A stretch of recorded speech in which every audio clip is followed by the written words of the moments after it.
Khan Zia academy کے ناظرین کی خدمت میں آداب۔ حالات حاضرہ پر ایک نئی موضوع کے ساتھ حاضر ہوا ہوں۔ ناظرین، کیا اب جانتے ہیں آج 1 جولائی 2024 سے ہندوستان میں 3 نئے فوجداری قوانین نافذ ہو گئے ہیں۔ یہ نئے قوانین انڈین پینل کوڈ IPC اور code of criminal procedure CRPC کی جگہ لیں گے۔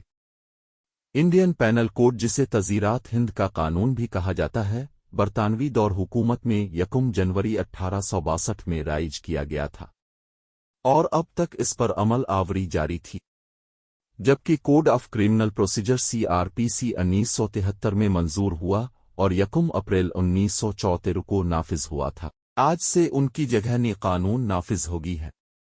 آج سے نافذ العمل نئے قوانین کو بھارتیہ نیائے سناتا BNS، بھارتیہ ناگرک سورکشا سناتا BNSS اور بھارتیہ ساکشا ادینیم BSA کے نام دی گئی ہے۔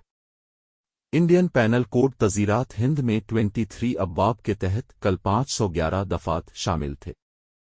بھارتیہ نیائے سناتا میں 358 سیکشنز ہیں۔ سناتا میں کل 20 نئے جرائم کا اضافہ کیا گیا ہے اور 33 جرائم کے لیے قید کی سزا میں اضافہ کیا گیا ہے۔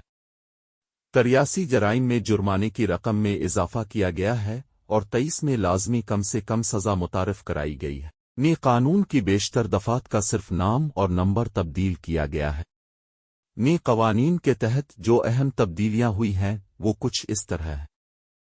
نئے فوجداری قوانین کے تحت الیکٹرانک طریقوں کے ذریعے سمن جاری کرنا، جرائم کے مناظر کی لازمی ویڈیوگرافی کرنا، آن لائن پولیس شکایات کا اندراج اور 0 FIR ہے۔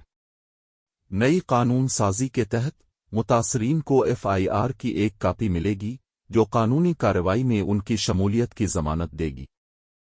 قانون کا ایک دلچسپ پہلو یہ ہے کہ اگر کسی کو گرفتار کیا جاتا ہے تو اسے یہ حق حاصل ہے کہ وہ اپنی پسند کے شخص کو اپنے حالات کے بارے میں مطلع کرے۔ یہ اس شخص کے لیے فوری مدد اور مدد کی ضمانت دے گا جسے گرفتار کیا گیا ہے۔ نئے قانون کے تحت گرفتاری کی تفصیلات پولیس اسٹیشنوں اور ڈسٹرکٹ ہیڈ کوارٹرز میں نمایاں طور پر آویزاں ہوں گی، جس سے گرفتار فرد کے اہل خانہ اور دوستوں کے لیے اہم معلومات تک رسائی آسان ہو جائے گی۔ مقدمات اور تفتیش کو مضبوط بنانے کے لیے اب فورینزک ماہرین کو اب سنگین جرائم کے لیے جرائم کے مقامات کا دورہ کرنا اور شواہد اکٹھے کرنا ہوگا۔ حقائق میں چھیڑ چھاڑ کو روکنے کے لیے جائے وقوع پر شواہد جمع کرنے کے عمل کی ویڈیوگرافی کی جانی چاہیے۔ نئے قوانین خواتین اور بچوں کے خلاف جرائم کی تحقیقات کو ترجیح دیتے ہیں، ابتدائی رپورٹ کے 2 ماہ کے اندر مکمل کرنا لازمی قرار دیتے ہیں۔ 7 نئے قوانین اس بات کو یقینی بناتے ہیں کہ خواتین اور بچوں کے خلاف جرائم کے متاثرین کو تمام ہسپتالوں میں مفت ابتدائی طبی امداد اور طبی علاج فراہم کیا جائے۔ یہ شق ضروری طبی نگہداشت تک فوری رسائی کی ضمانت دیتی ہے، مشکل وقت میں متاثرین کی بہبود اور بحالی پر توجہ مرکوز کرتی ہے۔ نئے فوجداری قوانین خامیوں کے درمیان کنفیوژن پیدا کر سکتے ہیں۔ سمن اب الیکٹرانک طریقے سے بھیجا جا سکتا ہے۔ خواتین کے خلاف مخصوص جرائم کے لیے ایک خاتون مجسٹریٹ کو مثالی طور پر متاثرہ کے بیانات ریکارڈ کرنا چاہیے۔ اگر دستیاب نہ ہو تو ایک مرد مجسٹریٹ کو ایک عورت کی موجودگی میں ایسا کرنا چاہیے۔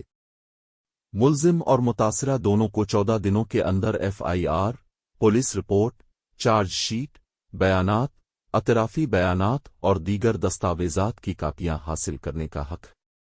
عدالتیں سماعتوں میں غیر ضروری تاخیر کو روکنے اور بروقت انصاف کو یقینی بنانے کے لیے زیادہ سے زیادہ 2 التوا کی اجازت دیں گی۔